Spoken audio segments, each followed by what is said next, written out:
السلام علیکم ورحمۃ اللہ وبرکاتہ۔ اعوذ باللہ من الشیطان الرجیم،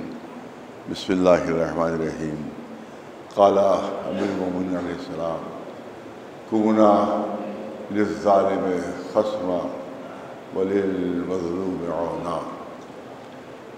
مولا کائنات علی بن ابی طالب علیہ السلام کا ارشاد ہے، بلکہ آپ کی وصیت ہے، آپ نے وصیت فرمائی ہے، اور یہ بظاہر تو امام حسن اور امام حسین علیہ السلام سے وصیت ہے، لیکن حقیقت میں ہر چاہنے والے سے وصیت ہے اور ہر ماننے والے سے وصیت ہے کہ دیکھو ہمیشہ مظلوم کے ساتھ ہی رہنا اور ہمیشہ ظالم سے نفرت کرتے رہنا، ہمیشہ ظالم سے نفرت کرنا اور اس کا ساتھ کبھی نہ دینا، ہمیشہ مظلوم کے ساتھ ہی رہنا۔ کوئی کہتا ہے کہ کوئی مسلمان ملک فلسطین کا ساتھ کیوں نہیں دے رہا ہے،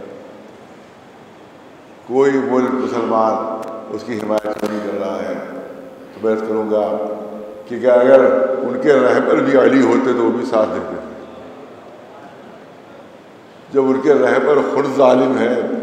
تو ظاہر کو ظالموں کا ساتھ نہیں دیں گے تو پھر کس کا ساتھ دیں گے۔ ہمارے رہبر مولا کائنات ارشاد فرما رہے ہیں کہ ہمیشہ مظلوم کے حامی رہنا اور مددگار رہنا اور ظالم سے نفرت کرنا،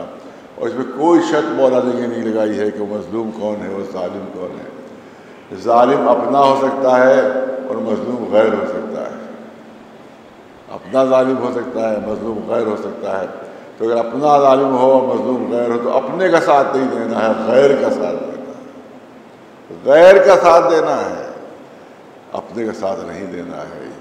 حرام اور ناجائز ہے کہ ظالم، بلکہ الٹا ایک ارشاد ہے کہ رسول اللہ نے ارشاد فرمایا، حضور سرور کائنات محمد مصطفیٰ صلی اللہ علیہ وسلم نے ارشاد فرمایا، آپ نے ارشاد فرمایا کہ مدد کرو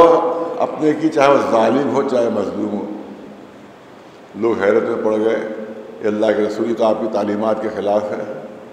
آپ کیا ارشاد فرما رہے ہیں کہ مدد کرو اپنے کی، چاہے وہ ظالم ہو چاہے مظلوم ہو۔ تو رسول اللہ نے ارشاد فرمایا تم سمجھے نہیں، اگر مظلوم ہو اپنا ہو تو اس کی مدد کرو تو تاکہ کہ اس پر ظلم نہ ہونے پائے،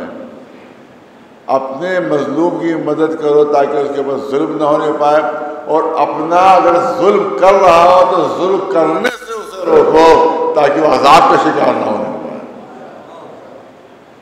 چاہے اللہ کے عذاب کا شکار۔ یہ دوستی ہے اس سے کہ ظلم کرنے سے روکو، اسے جس سے محبت ہے کہ ظلم کرنے سے روکو، ورنہ اللہ ظالموں کو کبھی معاف نہیں کرتا ہے۔ لہذا اسی سے فلسطین کے سلسلے میں ہم مظاہرے کرتے ہیں، پاکستان میں اگر عیسائی مصیبتوں میں ہوں تو ہم اس کے لیے مظاہرہ کرتے ہیں، بنگلہ دیش میں اگر ہندو مصیبت میں ہو تو ہم اس کے لیے مظاہرہ کرتے ہیں، کیونکہ مولا نے کسی مذہب کی قید نہیں لگائی ہے، مولا نے کسی عقیدے کی قید نہیں لگائی ہے۔ لہٰذا اس سلسلے میں انشاءاللہ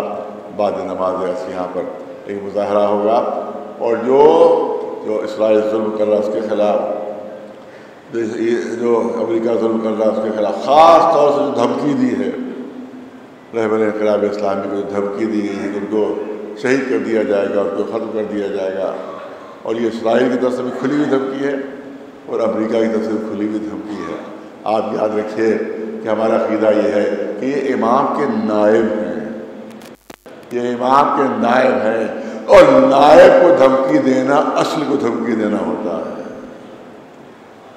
یہ آپ یاد رکھیے کہ نائب کے اگر کوئی توہین کر دے تو اصل کی توہین ہوتی ہے، نائب کو اگر کوئی تذلیل کر دے تو اصل کی تذلیل ہوتی ہے۔ لہذا یہ دھمکی ان کو نہیں دی گئی ہے بلکہ امام زمانہ علیہ السلام کو دھمکی دی گئی ہے۔ ہمارا فریضہ بنتا ہے کہ ہم اس کے خلاف آواز بلند کریں، انشاءاللہ مظاہرہ ہوگا۔ یہ ایک اعلان ہوا تھا، میں چاہتا ہوں اس کو بھی کہ 22 تاریخ کو یہاں پر ایک ہندو مسلم بھائی چارہ اور یکجہتی جو ہے وہ ایک جلسہ منعقد کیا جائے گا، اس کا اعلان ہوا تھا، لیکن اب حالات کچھ ایسے بن رہے ہیں کہ جس کی وجہ سے ذرا سا مشکل ہو رہا ہے اس جلسے کا منعقد کرنا، اور لہذا فی الحال ہم لوگوں نے طے کیا ہے کہ اس جلسے کو جو ہندو مسلم اتحاد کے لیے تمام فرقوں کے اتحاد کے لیے جو جلسہ منعقد ہونا تھا کل، اس کی تاریخ بھی آگے بڑھا دی جائے، کیونکہ حالات اس وقت نامناسب ہیں اور اس طرح سے جنگ ہو رہی ہے اور اس طرح سے جو ہے وہ ظلم و ستم ہو رہا ہے اور سارے ذہن جو ہے وہ اسی طرف لگے ہوئے ہیں، تو ہو سکتا ہے جلسے میں لوگ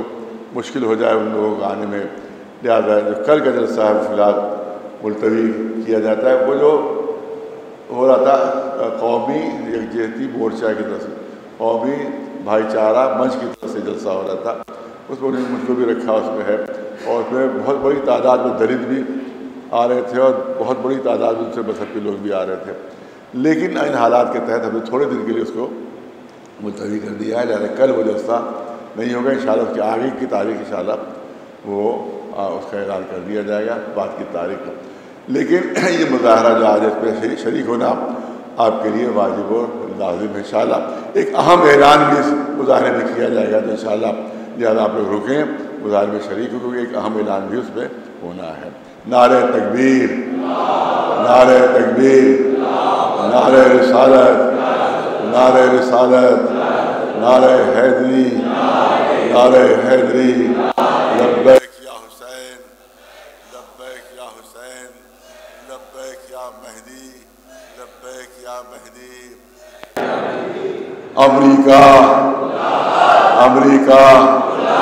اسرائیل، اسرائیل، جتنے بھی امریکہ اور اسرائیل کے چاہنے والے وہ سب مردہ آباد، مردہ آباد، مردہ آباد، مردہ آباد۔ صلوات بر محمد و آل محمد۔